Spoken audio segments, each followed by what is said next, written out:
सभी का स्वागत करते हैं चैनल पर एक बार फिर से। आज स्टार्ट कर रहे हैं फ्रेंड्स यहाँ पर अपने 53 क्वेश्चन से। इससे पहले काफ़ी सारे क्वेश्चन कंप्लीट कर चुके हैं, तो ये वाले प्लेलिस्ट पर आप जाकर के वॉच कर लीजिए। टोटल एनसीईआरटी क्वेश्चन है, आपके लिए बहुत ही बेस्ट क्वेश्चन है, तो ज़रूर प्रैक्टिस किया करें।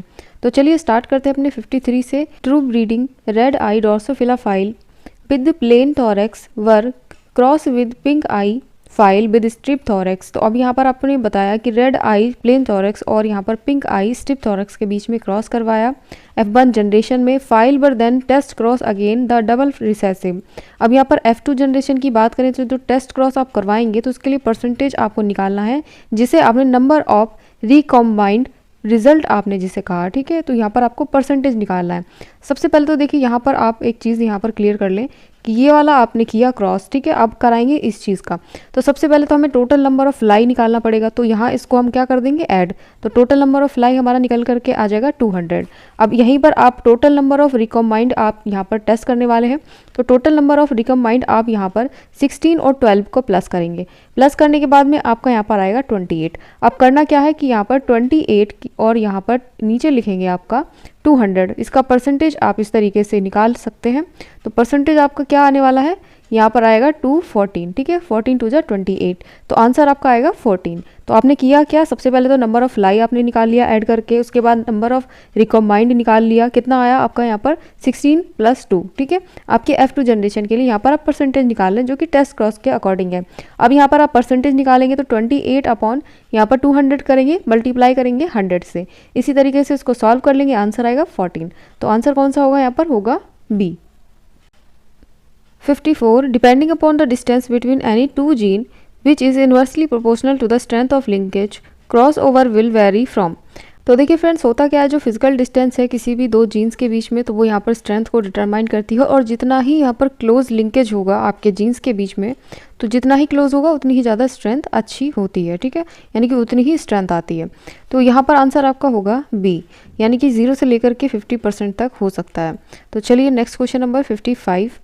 Refer to the given figure of cross A and B and select the correct statement regarding them। चलिए स्टेटमेंट अपने चेक कर लेते हैं। तो देखिए फ्रेंड्स, यहाँ पर क्रॉस ए दे रखा है, क्रॉस बी दे रखा है। तो चलिए स्टेटमेंट देखते हैं। इन क्रॉस ए, अब यहाँ क्रॉस ए की बात हो रही है, ध्यान से समझेंगे। The strength of linkage between gene Y and W is higher than cross B gene W and M. अब आपको यहाँ पर बताया है स्टेटमेंट में कि यहाँ पर आपका जो ये फिगर आप क्रॉस ए देख रहे हैं, इसकी स्ट्रेंथ ज़्यादा होगी according to comparison of cross B. ऐसा क्यों, जैसे कि मैंने बताया कि जितना ही जीन आपके आसपास होंगे, जितना ही क्लोज होंगे, तो उतनी ही अच्छी स्ट्रेंथ होती है, ठीक है। तो ये स्टेटमेंट आपका राइट होगा, फर्स्ट स्टेटमेंट ही आपका राइट है। चलिए next question number 56। What is true about the crossing over between link gene? Not crossing over, high percentage of crossing over, hardly any crossing over, none of this. तो देखिए जो linked gene होते हैं उनमें कुछ gene ऐसे भी होंगे जो कि यहाँ पर कह सकते हैं कि इंडिपेंडेंटली अशॉर्टमेंट शो नहीं करते हैं, बट वे साथ में रहते हैं, ठीक है।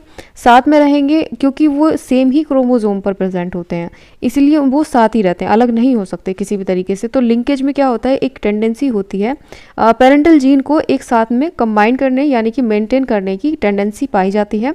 और यहाँ पर कह सकते हैं कि ओकेशनली क्रॉस ओवर नहीं होता है, तो इसलिए यहाँ पर आपका आंसर यहाँ पर हार्डली एनी क्रॉसिंग ओवर हो सकता है। तो आपका राइट आंसर यहाँ पर hardly any crossing over right होगा। Then question number 57। Chromosome map, genetic map were first prepared by, किसके थ्रू यहाँ पर प्रिपेयर किया गया था? आपका आंसर होगा बी, बैटिसन एंड पनेट, यानी कि यहाँ पर आपका कौन से सन में? 1906 में। आंसर आपका होगा right B. Question number next 58।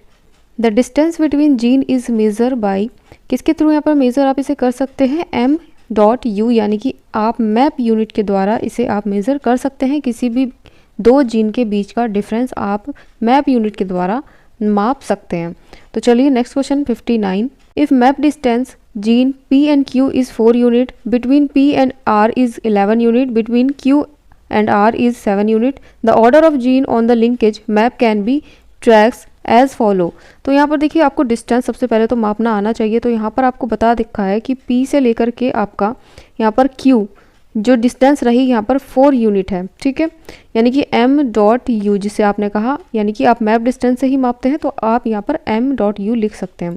उसके बाद यहाँ पर देखिए P से लेकर के आपकी R, यानी कि यहाँ से लेकर के आपकी आर तक जो डिस्टेंस है वो आप कह सकते हैं 11 यूनिट है, यानी कि ओवरऑल आपकी जो डिस्टेंस है यहाँ से लेकर के यहाँ तक कितनी है 11 यूनिट।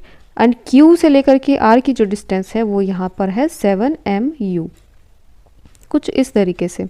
तो आपसे पूछा है यहाँ पर क्या, the order of gene on the linkage map can be trace as, किस तरीके से आप इसे कर सकते हैं। तो यहाँ पर आपका आंसर देखिए होना तो चाहिए आपका ये वाला, जैसे कि मैंने अभी बताया आपको। तो किस तरीके से, P से Q फिर Q से R, आप इस तरीके से इसको मेज़र कर सकते हैं। यानी कि यहाँ पर आप यहाँ पर कह सकते हैं कि 11 माइनस आप करेंगे तो आपका जो डिस्टेंस आएगा कुछ इस तरीके से आने वाला है ना। तो इसी के अकॉर्डिंग आएगा, यानी कि 4 आपका इसी मेज़र में आ सकता है और 7 आपका इतने मेज़र में आएगा। अब यहाँ पर बीच में आप रखें और इतनी ही डिस्टेंस इधर रखें और इतनी इधर रखें तो ऐसा पॉसिबल नहीं है, ठीक है। तो जहाँ पर आपका टोटल नंबर ऑफ लेंथ रहती है तो उसको डिवाइड कर लेते हैं अपने हाफ पार्टीशन में, जितनी लेंथ आपकी दी होती है उसी के अकॉर्डिंग आपका यहाँ पर चार्ट प्रिपेयर होता है। तो आपका आंसर होगा C. Question number next 60, give diagram show a pair of homologous chromosome during meiosis. आपको दे रखे हैं दो diagram. Maximum crossing over will occur between gene, किसके बीच में यहाँ पर क्रॉसिंग ओवर हो सकता है, मैक्सिमम चांसेस हैं, तो वो आपको बताना है। तो सबसे पहले तो आपको मालूम होना चाहिए फ्रेंड्स, यहाँ पर अगर मान लीजिए दो जीन्स के बीच का जो डिफरेंस है वो बहुत ही ज़्यादा है, ठीक है।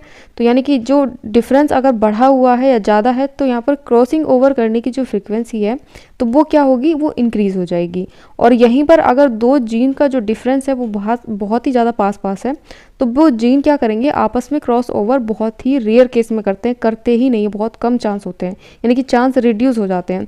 तो इसी के अकॉर्डिंग यहाँ पर ए की बात कर लेते हैं। यहाँ पर ए और यहाँ डी की बात करें तो इनके जो चांस है वो जल्दी, मतलब ये क्रॉस ओवर कर सकते हैं एक दूसरे को, तो इनके चांस ज़्यादा हो सकते हैं।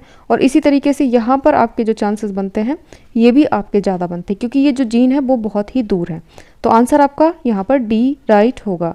यहाँ पर आपसे पूछा भी यही गया है कि ज़्यादा से ज़्यादा क्रॉसिंग ओवर किस में हो सकती है, तो आपके ज़्यादा से ज़्यादा क्रॉसिंग ओवर इसमें हो सकती है और फिर उसके बाद में इसमें हो सकती है, ठीक है, क्योंकि ये बहुत ही ज़्यादा दूर है। अगर जो दूर होगा उसमें चांस ज़्यादा होंगे, जो पास होगा उसमें चांस बहुत ही कम होंगे, यानी कि रिड्यूस हो जाएंगे। चलिए question number 61, question number 61, which of the following suitable for experiment on linkage. अब देखिए लिंकेज की बात हो रही है तो सबसे पहले तो यहाँ पर आप होमोजाइगस डोमिनेंट हैं उनमें करवा सकते हैं, ठीक है। जो होमोजाइगस डोमिनेंट होते हैं, जैसे कि आप कह सकते हैं यहाँ पर कैपिटल बी, ठीक है। और जो होमोजाइगस रिसेसिव आएगा इसका वो यहाँ पर स्मॉल में आएगा। तो यानी कि आप कह पाएंगे कि जो लिंकेज है यहाँ पर क्रॉस ओवर करा सकते हैं होमोजाइगस में जो कि डोमिनेंट रहेगा, और यहाँ पर होमोजाइगस रिसेसिव आएगा जो कि स्मॉल में रहेगा।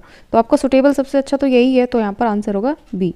Question number next 62, Mendel's law of independent assortment does not hold true for the gene that are located closely. कौन सा हो सकता है, सेम क्रोमोजोम में हो सकता है, ठीक है। यहाँ पर एज पर लिंकेज की बात करें तो इस एक्सपेरिमेंटल अगर यहाँ पर देखा जाए जो कि मॉर्गन के अकॉर्डिंग हुआ था, तो दो लिंकेज जो थे यहाँ पर जीन में वे हमेशा क्या यहाँ पर सेग्रीगेट कर पा रहे थे इंडिपेंडेंटली, तो वो नहीं कर पा रहे थे, ठीक है। यहाँ पर वो सेग्रीगेट कभी भी इंडिपेंडेंटली नहीं कर सकते आपस में, ये बात आप ध्यान रखिएगा। तो इसलिए यहाँ पर आपका आंसर होगा सेम क्रोमोजोम। चलिए next question number 63, question number 63, in linkage was known as the time of Mendel, then which of the following law he would not have been able to explain। कौन सा यहाँ पर था, जो कि law of independent assortment था, ठीक है। ये आप ध्यान रखिए कि ये यहाँ पर उन्होंने इसको एक्सप्लेन नहीं किया था, तो ये आपका है answer B. Then question number 64, in maize color endosperm C is dominant over color C and full endosperm capital R is dominant over यहाँ पर shrunken smaller r। when dihybrid F1 generation was tested cross it produced 4 phenotype in the following percentage। आपके दे रखे colourful इस तरीके से आपका percentage दे रखा है shrunken का यहाँ पर, उसके बाद ये आपका कलर्ड यानी कि कलरलेस और कलरफुल का दे रखा है, ठीक है। तो इस तरीके से आपका परसेंटेज है। तो यहाँ पर देखना क्या है, from this data what will be the distance between two non allylic gene. अब यहाँ पर बताना है आपको कि दो एलाइलिक जीन की जो डिस्टेंस है आपस में वो यहाँ पर किस तरीके से हो सकती है, यानी कि उसकी यूनिट क्या हो सकती है। तो इसकी अगर बात करें तो देखिए जब रिकम्बाइंड परसेंटेज की बात करें तो यहाँ पर 7% आपका आंसर हो सकता है, ठीक है। यानी कि क्वेश्चन नंबर 64, इन मेज coloured endosperm C is dominant over colorless small c and full endosperm capital R is dominant over shrunken are when a dihybrid F1 generation was tested cross is produce 4 phenotype in the following percentage. आपको यहाँ पर percentage में ये आपकी F1 generation में दिख गया, ठीक है। तो आपकी F1 जनरेशन में ये कुछ परसेंटेज निकल करके आई और अब आपसे पूछा क्या है वो देखेंगे।